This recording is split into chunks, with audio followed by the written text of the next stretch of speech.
We are back in the Grizzly state of mind. Yes, we are. I brought a Grizzly tale that has actually some slight paranormal notes to it. Oh, wow. Almost to the point where it is a little bit eerie. Mm-hmm. Most of the Grizzly tales are eerie for murderous reasons, but this is eerie for other reasons, and it's actually a case that has remained unsolved since 1922. Oh my goodness. Okay. So as of last year, that was 100 years ago. Wow. And it's called the Hinterkaifeck murders. It was in Germany? It was a German family. Okay. One of the biggest and most craziest unsolved murders in Germany, in German history. Wow. Now that is grisly. That is.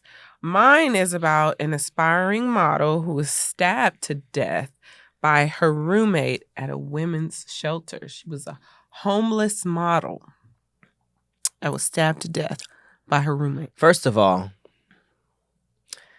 it sucks she died, but pretty impressive to be a homeless model. Homeless model. Modeling requires a lot of upkeep, a lot of it does. A prettying up, and pretty girl.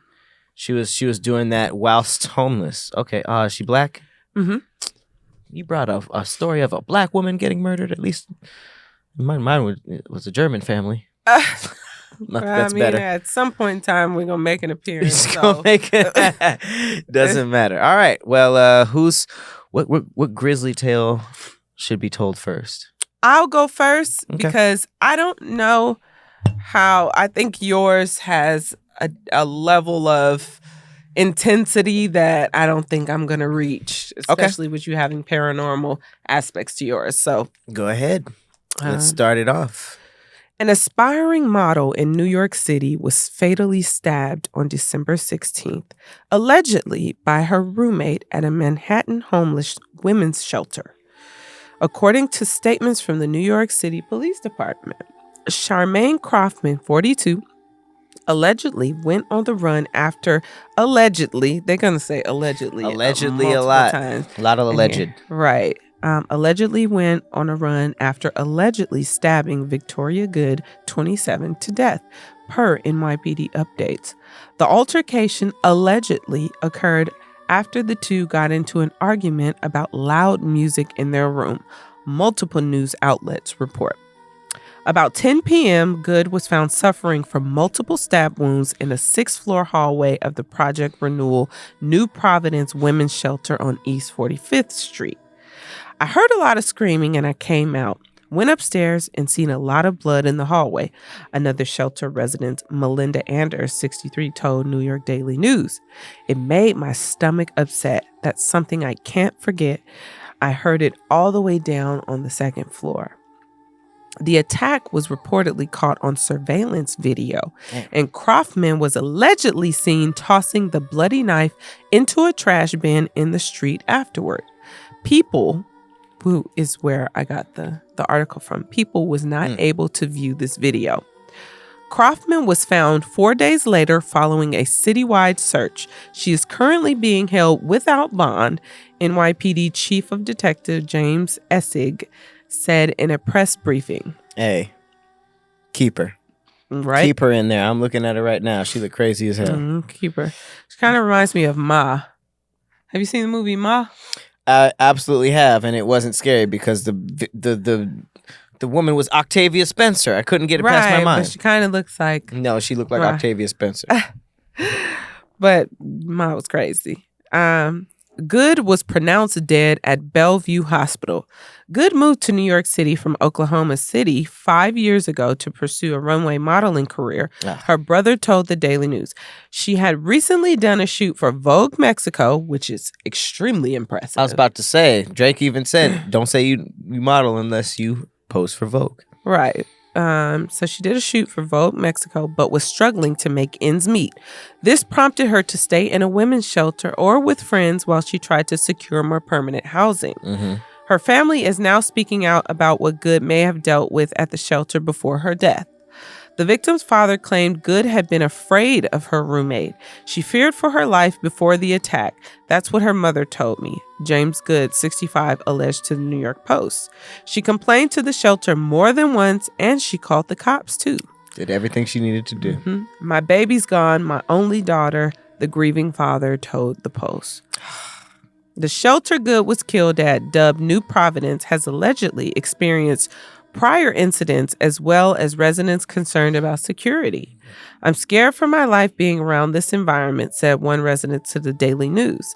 It's not safe. The shelter has not commented on these claims, but in a videotape briefing posted online, a spokesperson from the NYPD 17th Precinct Council said there were a lot of disturbing things at that shelter, so it's no surprise there was an incident of this nature there. We are working to improve the situation there.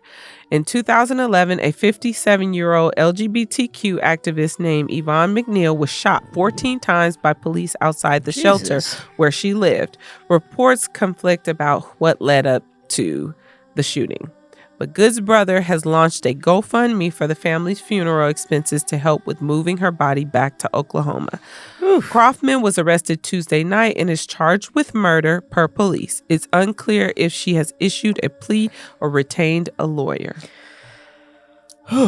Listen, I've actually had a couple of friends who worked in shelters, took care of the people there. A lot of them worked with kids younger, although there are shelters for adults as well. And cities and police departments really, really need to look into that kind of stuff because there's so many horrible cases and scenarios of things that are happening within these shelters. And it seems like because it falls under the homeless, people are really just not addressing it. And the amount of crime that happens within the homeless population, even before the shelters, you think that people out on the street are just kind of like fending for themselves and trying to, like they're attacking each other. And I mean, it's really, really dangerous. You're dealing with emotionally disturbed, mentally disturbed individuals. So when you're dealing with those unstable personalities and that are maybe not getting the effective help that they need outside of housing and maybe the therapy that they're getting needs to be revamped or whatnot. There's a lot of unstable energy in those environments. And unfortunately, it creates, hostility. And if she was complaining about this roommate, I mean, I think at some point in time, if the police were called at one point in time, then they should have been. It should have been an issue. Yeah, the roommate should have been switched. God. This is an issue within the foster care system as well. These people are very, very unprotected. They're very, very preyed upon too because they're in scenarios where people either know or assume that there's not a lot of people looking for them or looking out for them. And then you throw in the general problems of being a woman, an unprotected woman out there on the streets. There's a lot of sexual, horrible, acts and crimes. So, this is definitely an area that should be looked into a lot more. And this was recent. So what year was this? Last year, December 16th. Wow. So this is so prayers to the family, and I hope she gets justice. Just in a new city, trying to make her dreams come true, and something like this. Vogue happens. Mexico, Vogue period. Shout out to her for getting immortalized on a cover. Obviously, she wasn't worth her life, but she still got a major accomplishment done in terms of what she wanted to do. So kudos to her for that. That's a something great accomplishment. Something to celebrate, even in such a grisly story. Yep. All right. Well, that was Grizzly. Yeah. I think that's how I end. How I transition now. But let's get into some German Grizzly. German Grizzly. Lord Jesus. All right. This is called the Hinterkaifeck Murders, a.k.a. the murder at the farm. Oh, okay. Let's get into it. Get into it. 6 people were murdered. Oh my God. And over 100 suspects were interviewed. 100? They had no clue. But the Hinterkaifeck case has remained unsolved since 1922, despite being reopened several times. So it wasn't just one of those things that fell through the cracks. This was tried multiple times. Wow. Hinterkaifeck was the house name unofficially given to the farmstead known as the Gruber Farm. This was owned by the Gruber family. The home was shared by Andreas, his wife Kazilia, their widowed daughter Victoria, and her children, 7-year-old Kazilia and 2-year-old Joseph. Okay. On the night of March 31st, 1922, the family, along with their maid Maria Baumgartner. This is in Germany. I'm sorry. I'm not gonna get the names right. The family, along with their maid Maria, were brutally murdered with a mattock, a tool similar to a pickaxe. Oh, wow. A pickaxe. Oh my God. That's effing crazy. A mattock is called a mattock? A mattock or mattock. A mattock. I don't know. Wow.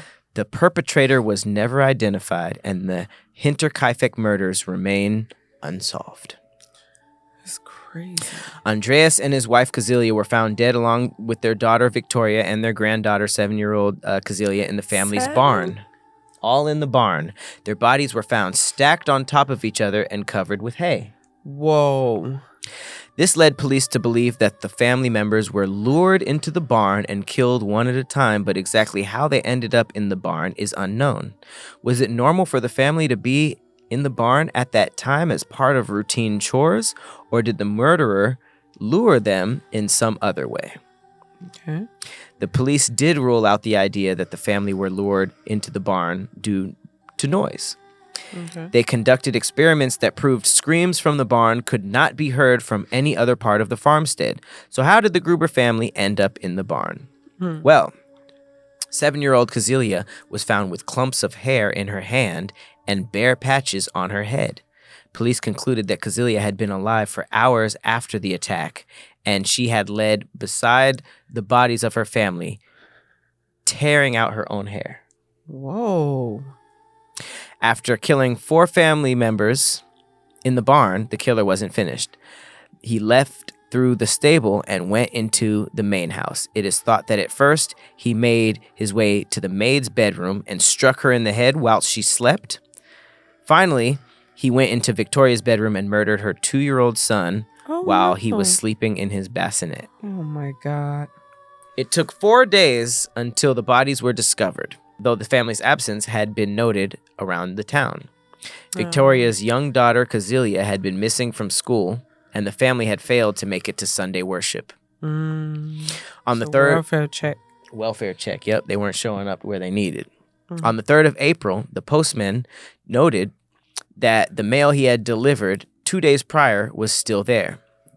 The day after that, Albert Hoffner, an assembler, arrived at the Hinterkaifeck to repair one of the farm's machines. Hoffner said that he did not see any of the family members and that the only sounds he heard were from the animals, including the family's dog barking. He worked on the machine for around 4.5 hours. When he was finished, he noticed that the barn door was open, but he was unsure whether it had been open when he got there or not. He did cast a brief look inside the barn, though the open door... Oh, but he didn't see anything because the bodies were under the hay. But they probably stunk, though. Who knows? He said, but it's probably just stinks there. Because he did cast a brief look inside the barn through the open barn door, but he didn't go inside. Oh, dang! When the village guide heard about the emptiness of Hinterkaifeck, he sent his sons over there to see if he could make contact with the family. When they didn't get a response, he went to the farm himself that same day with 2 other people. This is when they discovered the bodies in the farm. Wow. So, here's why people think it may be a haunting. Okay. Oh, yeah, you said there was a paranormal. Mm-hmm. So, one of the strangest things about these murders are the events leading up to it. Okay. One day in March 1922, Andreas Gruber came across a copy of the Munich paper on his property. He himself hadn't bought it, so he asked the postman if he had lost the paper. The postman told Andreas that no one in the area subscribed to that particular paper, so he didn't carry any copies. Around that same time, one of the house keys went missing. Could it be a simple case of misplacing the key, or had someone taken it? Okay.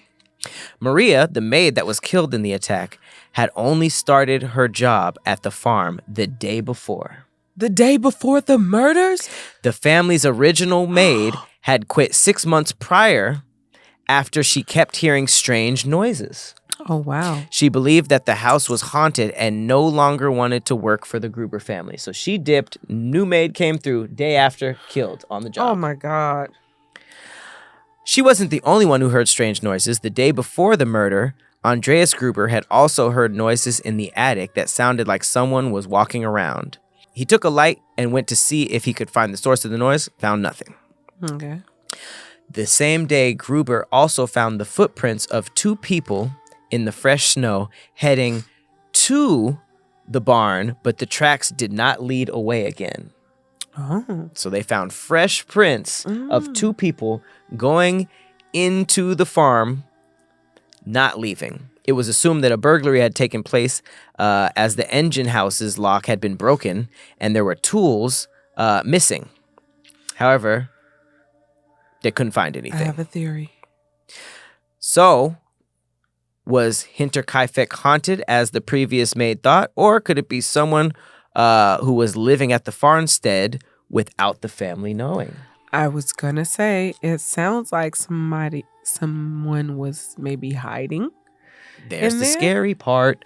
So, it says in the days after the murders, before the bodies were discovered, there is evidence to suggest that someone had been staying at the farmstead. Ooh. Bread had been eaten from the kitchen and meat had been taken from the pantry. Neighbors even said they saw smoke coming from the chimney. It also seemed as though the animals had been tended to as the cattle had been fed. Whoa. So had the murderer been living in the Gruber's attic and decided to stay for a while after he killed the family? Or did a vagrant come across the empty house and decide to stay for a few days before moving on, not wanting to be caught up in a murder investigation? Way less likely, but possible. I think definitely someone was living there. And Okay. so they said they had a hard time figuring out how they got all the family members. What if it was just one family member that went there and they killed them? And when they didn't come back, another family member went to go see what happened. And then, when that family member didn't come back, another one went to go see, well, what's going on when nobody's coming back until there's no one left. So we're not even out of suspicious activity yet. So the village guide named Lorenz Schlittenbauer, this was one of the men who discovered the bodies, but it was the way he acted after the discovery that had people speculating if he has something to do with it. Okay. It says he disturbed the initial crime scene as he moved the piled up bodies in the barn upon finding them. He explained his actions by claiming he was worried that his son Joseph could have been under the hay too. Oh, wow. This is possibly a genuine response, yet he had previously rejected the paternity of Joseph. So this wasn't even somebody who he was worried about like that. And also, when he didn't find Joseph amongst the dead, he moved into the house. The 2 men... What? When he didn't find Joseph amongst the dead, he moved into the house. The 2 men he was with both said that they heard Schlittenbauer open the front door with a key. Oh. Could this be the key that had gone missing? So this is our guy. Or was there another reason he owned a key to the Gruber home? Remember, he was the village guide. Don't see why he would have a key. Still shouldn't have a key.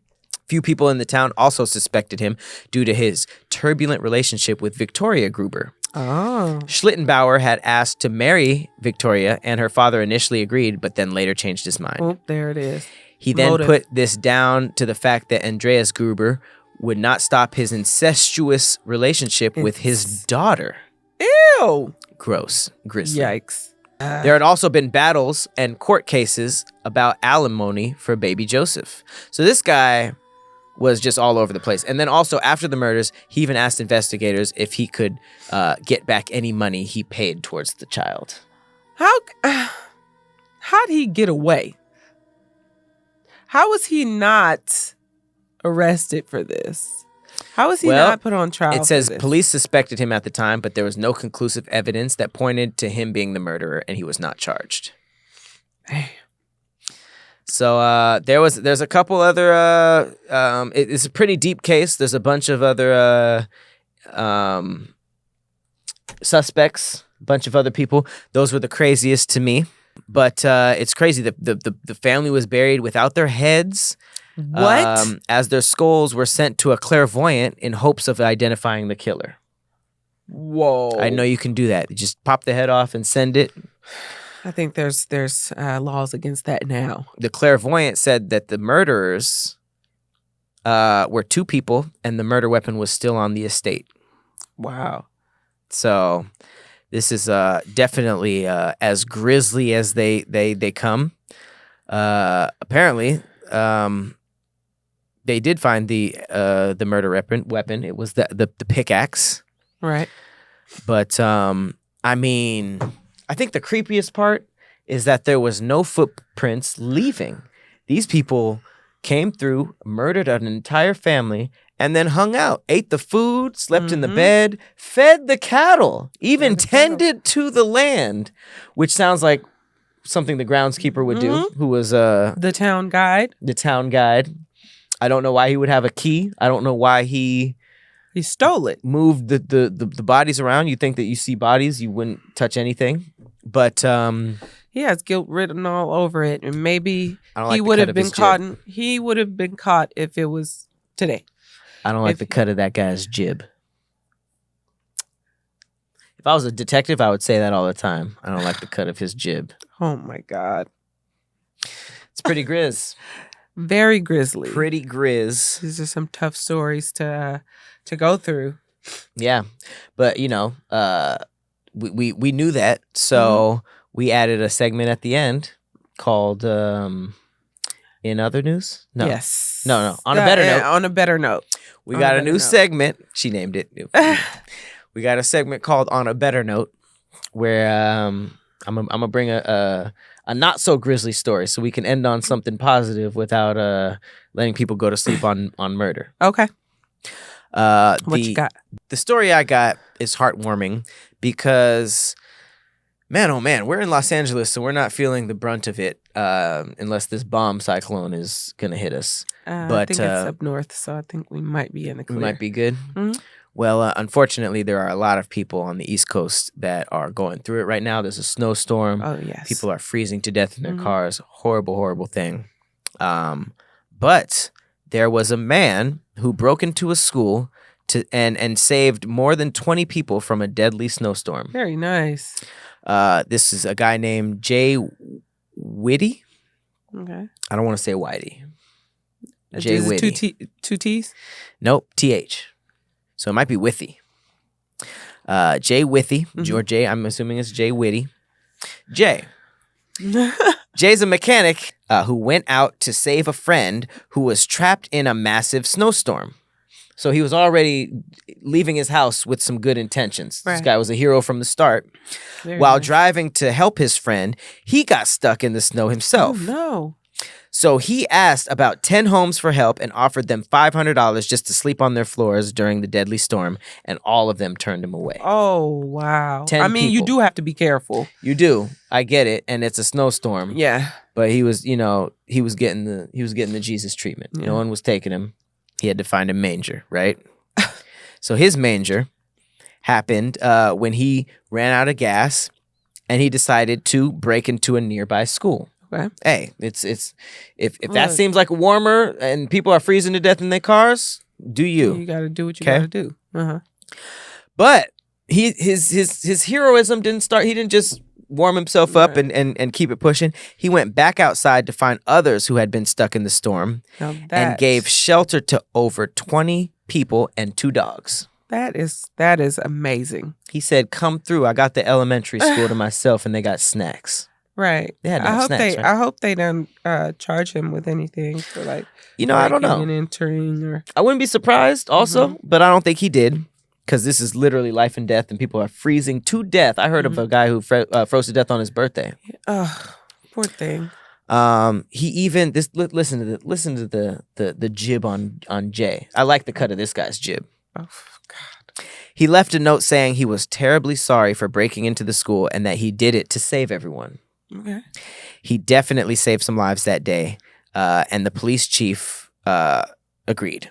So I'm assuming he didn't. That'd be wild as hell for the police chief to say that and then actually send him to jail. And then charge him for Sounds like breaking some and police entering shit to do. Yeah. But even though that's he saved amazing. some people. Shout out to Jay Whitty. Come on, Jay. Come on, we Jay. need more Jays. And then when school starts again, it's gonna be a little drafty. But right.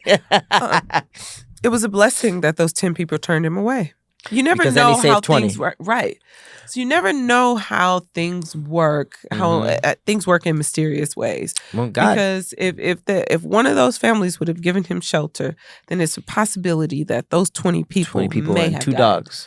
And two dogs And two may dogs. have not made it out Could have died. alive. But you also can't really You do. The universe works in mysterious ways, but the universe still made those 10 people be assholes. So they can't pat themselves on the back and be like, hey, I saved 20 lives by denying him. Nope, they can't you still claim denied the him. They can't claim the heroism, but Jay and God it's a domino effect of them saying no and then him finding proper placement, proper shelter, not only for and then himself, going back out for to others. make sure others were able to enjoy that. He originally left his house to save somebody. Now I hope he saved the dude he originally went out to save too. But even if maybe as long as that's why he left the school to go back out. But remember, his car broke down and he got stuck in front of the school, so he might have just saw all the other people in traffic. Yeah. So shout out to Jay. Shout out to everybody out there who has the mind state to even help people and make sure you guys are safe and warm out there, because this weather out here is like some end of days weather. Yeah. So this has been another episode of Grizzly Tales.